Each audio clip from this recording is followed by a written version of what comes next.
Ashes clung to the sky like ghosts of the past, spiraling above the scorched clay walls of what had once been home. Smoke still curled from the remnants of the thatched roof, glowing faintly in the early light.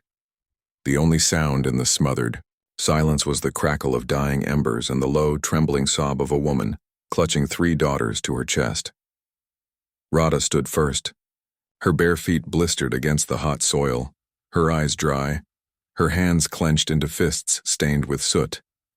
She was 18, tall and broad-shouldered, already shaped by the hardships of a life lived beneath the weight of a name that was never allowed to rise. Behind her, Gauri wiped her nose with the back of her hand, trying to breathe through the smoke and grief. At 16, she was slender, with ink-stained fingers and a gaze that flickered between fear and defiance. The youngest, Mira, just 13, buried her face in their mother's sari, trembling not just from the fire but from the memory of the jeering laughter that had surrounded them as the flames were set. No one would help them. Not the neighbors who lived just a few feet away. Not the temple priests who spat when the girls dared touch the temple threshold. And not the village council who had declared their father an untouchable agitator before having him dragged away 2 winters ago. The people had watched as the house burned. Some cheered. Most did nothing.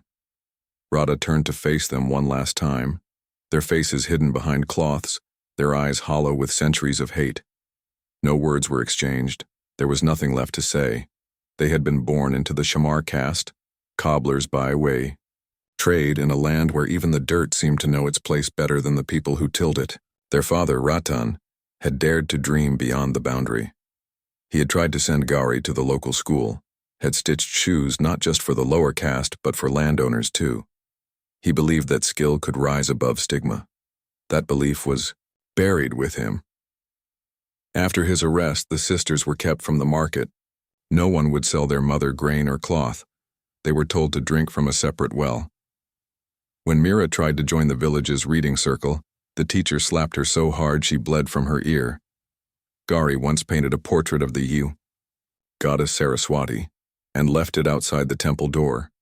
The next morning it was torn and spat on. They had survived by retreating into the shadows of the fields, by stitching leather in silence, by walking farther and farther for water. They bathed when others slept, read by candlelight when they could find wax. Still they dreamed. Quietly. Carefully.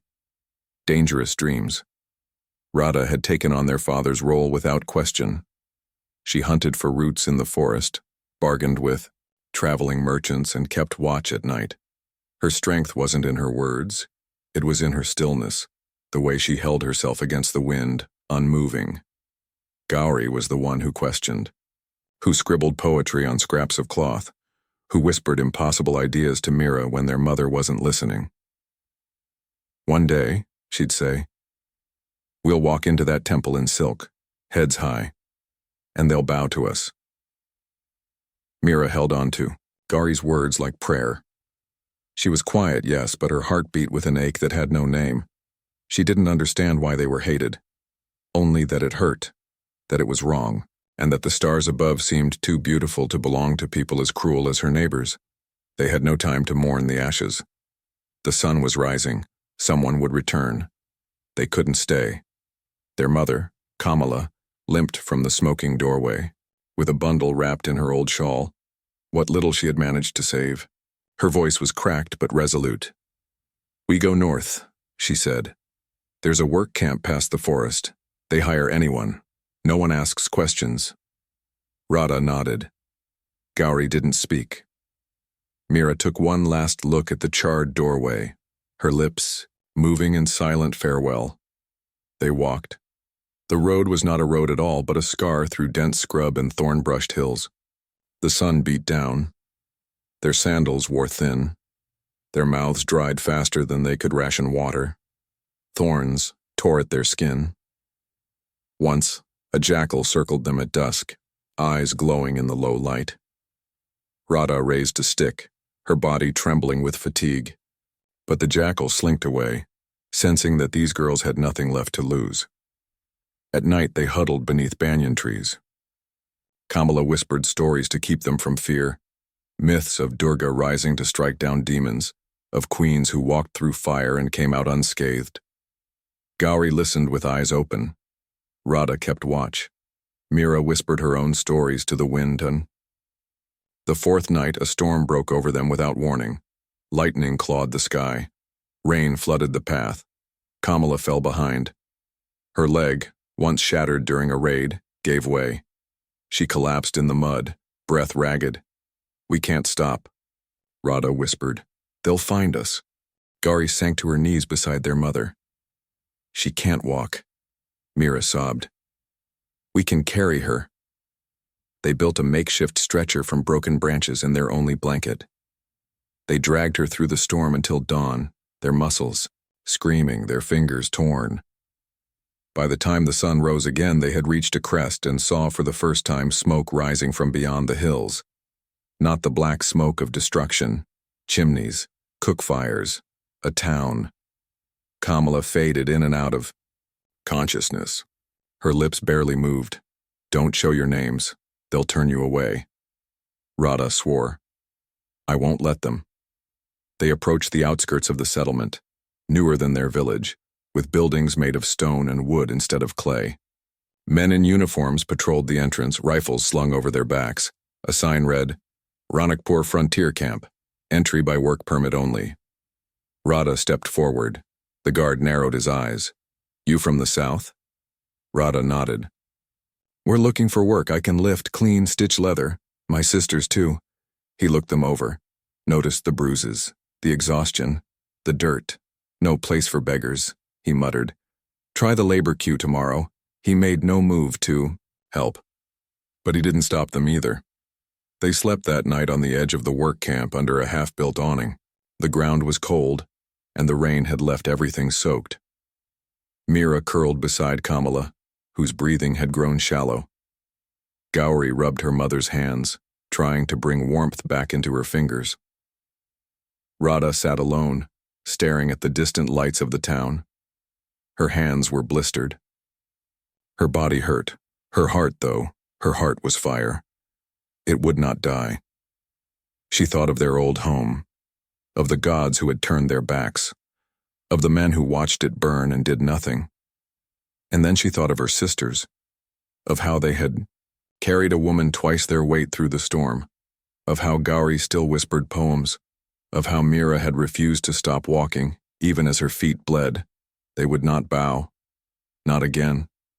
Not ever. She rose slowly, painfully, and walked a few feet from the shelter. Her voice cracked the silence, low but firm. "You took everything from us," she whispered to the sky, "but you did not break us." The wind stirred, soft and cold. Behind her, Gauri stirred. Mira woke. Kamala coughed, a wet rattle in her chest. Radha didn't look back. Her eyes were locked on the light ahead, where the camp shimmered against the night. She could smell cooked food, hear music drifting faintly through the trees. It felt like another world.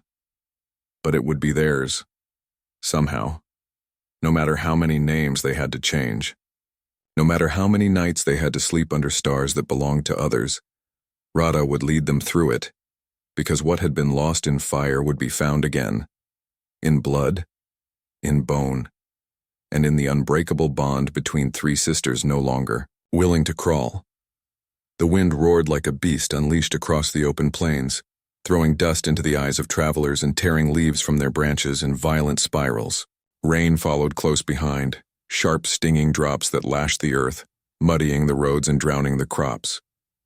Horses bucked against the storm as three riders pushed forward, heads down, their silhouettes etched against the flashing sky. Vikram led reins firm in his calloused hands, his posture unshaken despite the thunder cracking above.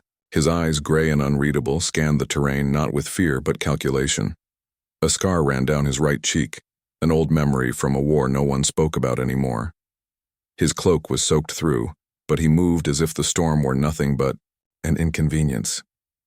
Behind him rode Dev, face partially shielded by a silk scarf, more for show than need. Where Vikram was forged of steel, Dev was polished marble, elegant, thoughtful, and quiet. His fingers twitched against the reins, not from fear, but from frustration. The third, Arjun, rode bareheaded, rain trailing down his youthful face like war paint. His grin, even now, was wild, defiant. Unlike his brothers, he loved the chaos of the storm. To him it felt like freedom. They were the sons of Rajan Malhotra, a land baron who had carved wealth from soil during the early days of British alliances. Rajan had built an empire not just of land, but of reputation, trading in grain, horses, and rare textiles, extending protection to villagers long ignored by imperial decrees. His name opened doors. His death had closed many. In his absence, the legacy fell to his sons, 3 men united by blood yet driven by different hungers. Vikram had returned from war changed. Less man, more shadow. He spoke little and trusted less. Dev, ever the diplomat, had spent years abroad studying law, learning the craft of negotiation, and dreaming of reform. Arjun, youngest by 6 years, had never known hardship. He had been raised with luxury and leniency, yet something restless brewed in him, a yearning to prove he was more than just a name. The storm forced them to seek shelter at the edge of the forest, near the border of a newly expanding settlement, Ranakpur. Built on the remains of an abandoned colonial outpost, the land was fertile, the people cautious, and the opportunities, if seized, were immense. Their plan was simple: invest, develop, and create a model town, one not entirely bound by the chains of old systems. But simple plans dissolve in complicated lands. Even before the storm, tensions simmered. The locals, still loyal to caste divisions, whispered when the brothers spoke of integration. Laborers who toiled for scraps were suspicious of the promise of fair wages, and neighboring landowners, those who had profited from the old ways, resented the intrusion. It was in the middle of this discord that the sisters arrived. The morning after the storm, the air smelled of wet earth and burned wood. The roads were littered with debris, and the workers gathered near the granary to assess the damage. Arjun had risen early, restless. He often patrolled the outskirts alone, not for duty, but to feel the pulse of the land beneath his feet. That's when he saw them. 3 girls, no, women. Barefoot, drenched, cloaked in thin rags.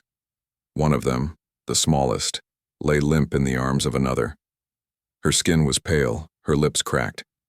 The eldest held a stick like a weapon, her body arched, protectively in front. The middle one met his gaze, not pleading but challenging. He dismounted. The guards nearby stirred, hands tightening around their rifles. One stepped forward. "Untouchables," he muttered. "Refugees from the south. Camped near the flood ditch." Arjun didn't reply. He walked toward them slowly, mud sucked at his boots. The eldest didn't flinch as he approached. She merely narrowed her eyes, sizing him up. "What happened to her?" he asked, nodding toward the unconscious girl. "Fever," the eldest said. "She needs medicine. Water, shelter. You won't find that here." Her jaw clenched. "Then we'll keep walking, even if it kills us." Something about the way she said it, quiet, resolved, like it was a promise, struck him. He looked at the youngest, her face sunken with exhaustion. The middle sister had shifted slightly, hiding a cough in her shoulder. "Come with me," he said. The guards protested. "Sir, your brothers won't like this. We don't take in people like them." Arjun turned, voice sharp. "They're people, that's enough." He didn't lead them through the main gate. He took them around through the side entrance, used by lumber haulers, then through the supply yard and into a small storage building behind the granary. He gave them food, dry cloth, and left without asking their names. The sisters said nothing. Not then. But when Arjun returned hours later with a healer and a flask of boiled water, Mira, half-conscious, opened her eyes and smiled. By evening, Dev had heard of the incident. He stood by the doorway of Arjun's quarters, arms crossed, face unreadable. "Why didn't you ask first?" he said. "They needed help." "That's not enough of a reason. Not here. Not with the eyes watching." "I don't care about their eyes." "You should." Vikram said nothing when told. He merely nodded, as if expecting it. Later that night, He passed by the storage house, stood in the doorway watching Radha bandage her sister's arm. She didn't look up. Neither did he. The following days unfolded slowly. The sisters remained hidden, working in exchange for food. Radha cleaned and repaired leather goods with expert hands. Gauri painted the wall behind the granary with chalk and ash, an image of a tiger leaping through fire. Workers stared. Some admired. Others sneered. Mira recovered and, once strong enough, began to teach the laborers' children letters using chalk and old parchment. Dev approached them cautiously. He found Gauri near the river one morning, sketching a peacock in the dirt. They spoke little. He asked where she learned to draw. She said nowhere. She simply observed. "Do you believe art can change the way people think?" he asked. "No," she replied. "But it can make them feel something, and sometimes that's more dangerous." In private meetings, murmurs grew. The brothers were warned. Allowing low-caste refugees to live among workers would cause dissent. Sponsors threatened to pull investment. Priests from the nearby village delivered a formal objection wrapped in gold thread. Vikram watched it all in silence. But at night, he sparred with Radha behind the smith's quarters, sticks clashing against one another like the echoes of old battles. She didn't flinch when struck. Neither did he. Respect formed between bruises. One afternoon, a town elder cornered Arjun. "They'll bring ruin. People are starting to talk." Arjun met his gaze. "Then let them talk louder. The dam broke on a Friday." The storage house burned, flames crackling against the wood like angry tongues. Someone had doused it in oil. The fire took everything. The few belongings the sisters had gathered, their mother's shawl, the paintings, the books. Gauri screamed as she tried to go back in. Mira held her back, coughing. Radha dragged both of them away. Arjun arrived too late, fists clenched, eyes wild with fury. He had no proof, but he knew. They all knew. Vikram stood in the ashes, boots blackened. "It's a message," he said quietly. Dev turned to him. "So what do we do?" Vikram didn't look at him. His gaze was fixed on Radha, standing amid the ruin, eyes dry, hands bleeding. "We make one of our own." Smoke no longer drifted over the settlement, but the memory of fire still clung to its people like ash under fingernails. The day after the burning of the storage house, silence settled across Ranakpur like a warning. The workers didn't speak, unless spoken to. The markets ran slower, eyes avoided contact. Something invisible had cracked, an old order shaken by the presence of those who were never meant to rise. Yet the sisters did not run. They rebuilt. Quietly, efficiently, with fire still in their bones. Radha worked beside the blacksmith now, hammering steel with a rhythm that calmed her rage. Each strike was a vow. She was no longer merely surviving, she was creating. Her arms had grown stronger, her stance wider, like the land had rooted itself inside her. Vikram watched from the shadows, never intervening, always observing. He spoke little to her, but when their eyes met, something passed between them. Recognition. The kind shared by those who had known loss too early and survived despite it. Gauri had not picked up her chalk again since the flames. Her drawings had died in that fire, and for a time, it seemed her voice had too. Dev noticed the change first. He visited her often under the pretense of law books and reform plans. She would listen, expression unreadable, eyes distant. But over time she began to respond, not with art but with ideas. Bold, unflinching ideas about re-education, land access, and caste abolition. Dev had studied philosophy in London, but her words carried more fire than any book he'd read. In her presence he felt both challenged and changed. Mira had become the heart of the workers' quarter. With her fever gone and strength returning, she started gathering the children again. In the ruins of the old storehouse, she taught them words, numbers, and songs. What began as scattered lessons became routine. Each day more children came, and with them, their parents. Watching, listening. Hope, fragile but stubborn, began to grow in the cracks of silence. But power, once threatened, never retreats quietly. A week later, a council of local elites summoned the brothers to a private gathering at the edge of the settlement. They met in a candlelit hall lined with wooden pillars and thick carpets, the air heavy with incense and tension. The eldest among them, Mahipal Rana, spoke first. "You've done admirable work here, but it's time we discuss the infection spreading in your camp." Vikram's jaw tightened.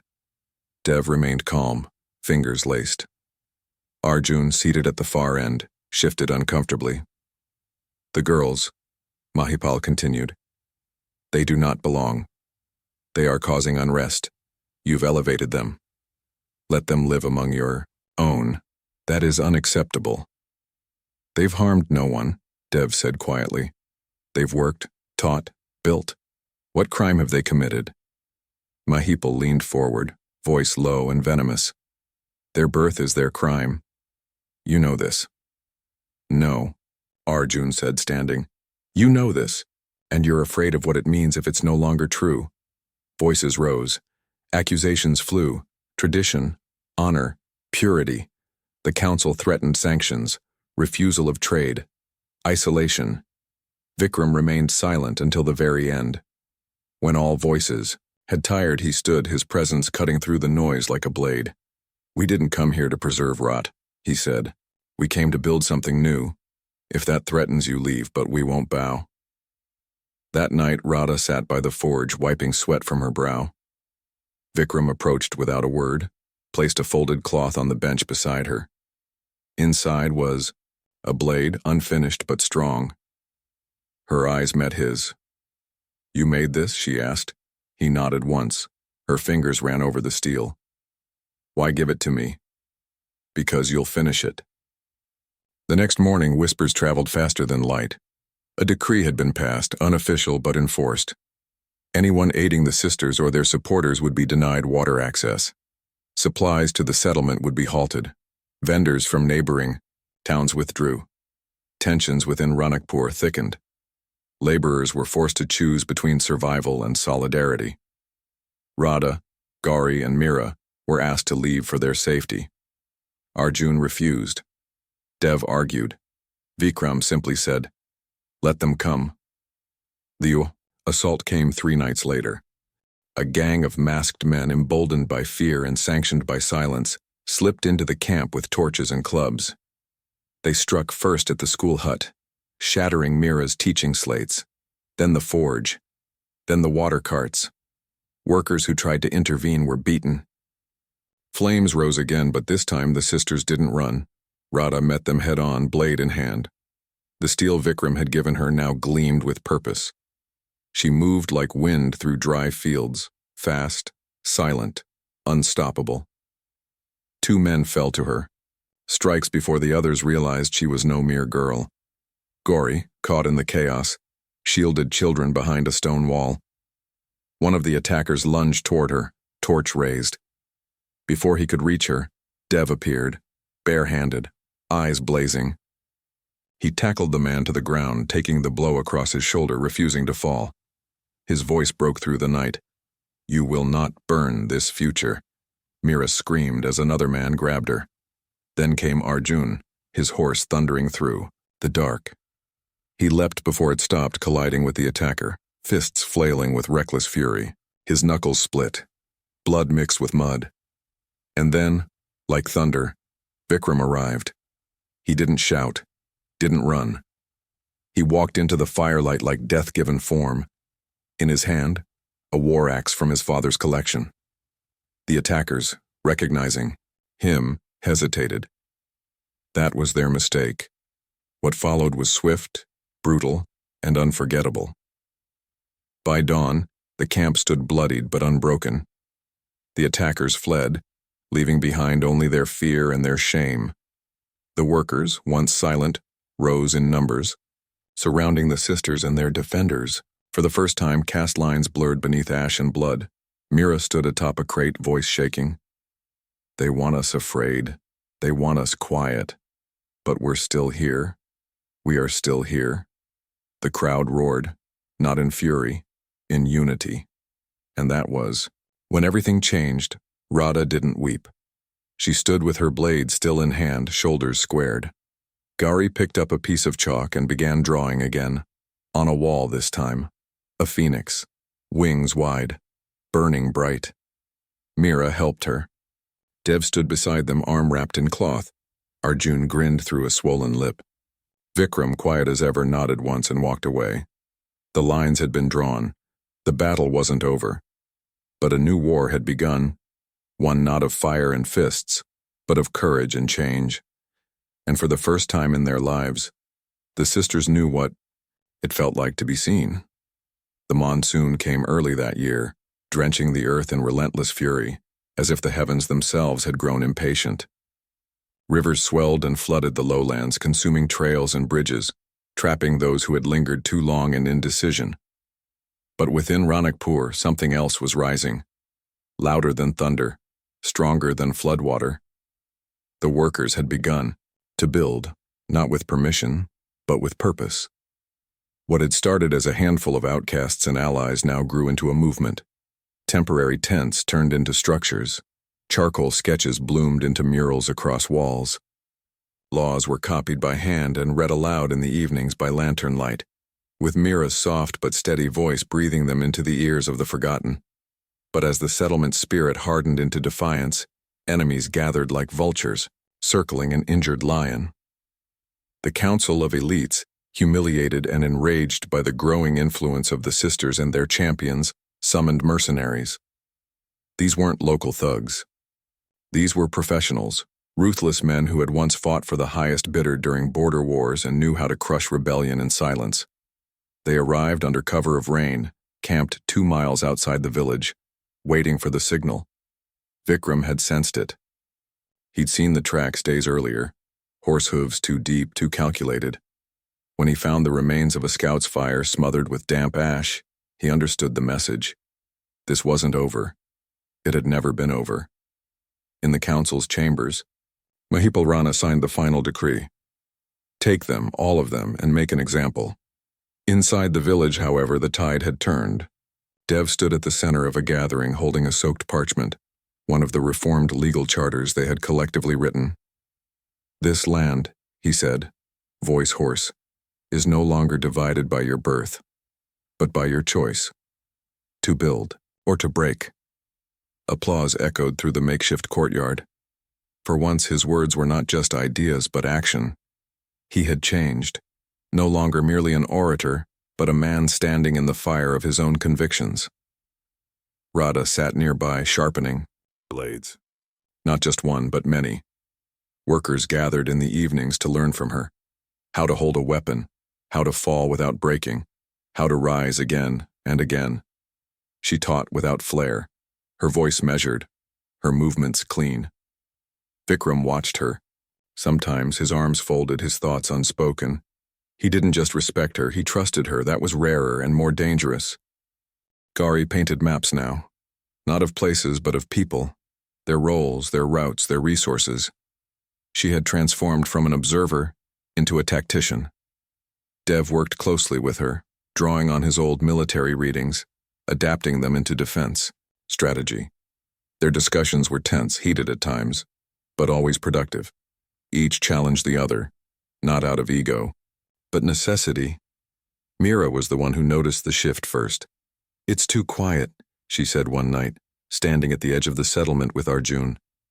Rain misted their faces. The silence isn't peace, it's waiting.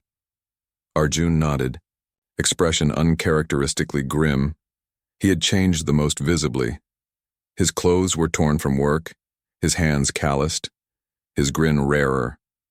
He still joked, but it came slower now, like it had to pass through layers of fire before reaching the source. That night the attack came.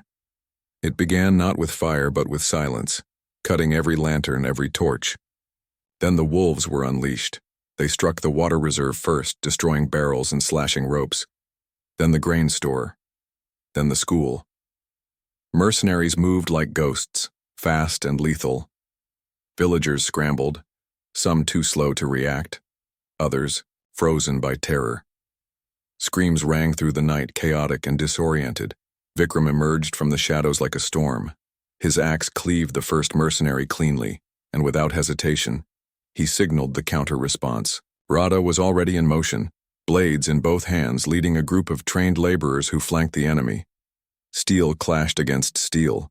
Blood mixed with rain. Dev and Gauri coordinated defenses from the central house, sending messengers with flares to signal fallback positions.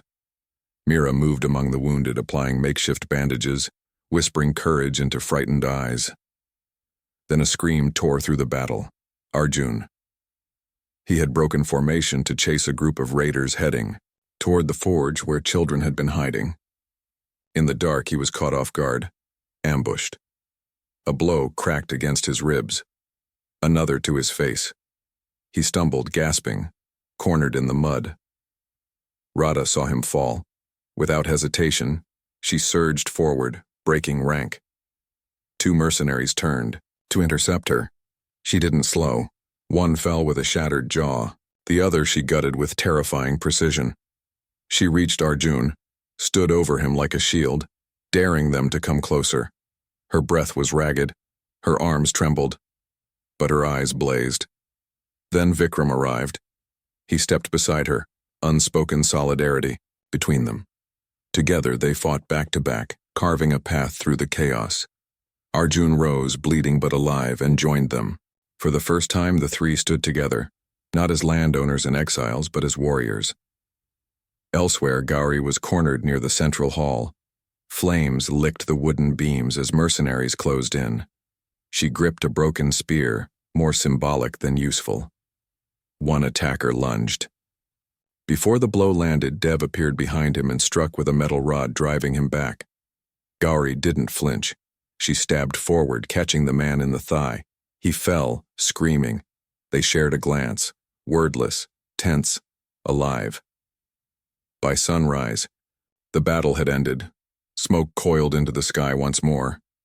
But this time it wasn't from destruction. The invaders had been pushed out. Half of them fled, the rest captured or killed. The villagers had stood their ground, at great cost. 17. Injured, 3 dead, 2 buildings lost. But something greater had been born. A choice. Mahipal Rana arrived 2 days later, under the guise of negotiation, but his pride still reeked of entitlement. "You've defied an order," he told Vikram. "You'll answer for it." "No," Vikram replied. "You will. What's your price?" "Leave." "You think this ends with your tiny rebellion?" Vikram's voice was ice. This wasn't rebellion, it was self-defense. The rebellion comes next. Radha stood behind him, Gauri beside Dev, Arjun with Mira. The villagers gathered, armed not just with tools, but with the truth. Faced with unity, Mahipal retreated. Not because he feared war, but because he feared irrelevance. In the weeks that followed, changes came swiftly. New laws were drafted, enforced, protected. Trade routes reopened by those who supported the new order. The village expanded. People from other regions arrived, seeking refuge, seeking change. And then, without fanfare or spectacle, the brothers made their choices. Vikram approached Radha near the river where she stood washing blood from her blade. He didn't speak at first. Then he simply said, "You never needed anyone to save you, but if you'll let me stand beside you, I will." She looked at him, not with surprise, but with certainty. "Then stand." Dev found Gauri reading by lantern light, her fingers tracing margins. He placed a new canvas beside her, a blank one. "For whatever comes next," he said, "if it's with you, I know it's the right path." Gauri smiled faintly. "Then let's draw it together." Arjun, bruised and limping, waited by the schoolhouse steps as Mira finished her lessons. When she emerged, he offered her a single flower, crushed, imperfect, but real. "You gave me more than books," she said softly. "You gave me belief." "You gave me a reason," he replied. The brothers did not marry the sisters out of charity, or rebellion, or defiance. They chose them because fire recognizes fire, because love, born in war, doesn't need approval. Their unions were quiet, no grand ceremonies, no royal declarations, just hands held beneath stormy skies, vows whispered between calloused fingers, promises not made in temples but in fields and forges and ink-stained desks. And in that small village once built on division, something unimaginable took root. Equality. Not perfect, not painless, but real. The story didn't end there, nor did the danger. But the legacy, the fire, had been lit, and it would never be extinguished. If this story moved you, share it. Speak it aloud. Keep it burning. Because change doesn't begin with the powerful. It begins with the brave. And if you believe in that truth, like, comment, and subscribe. More stories are waiting.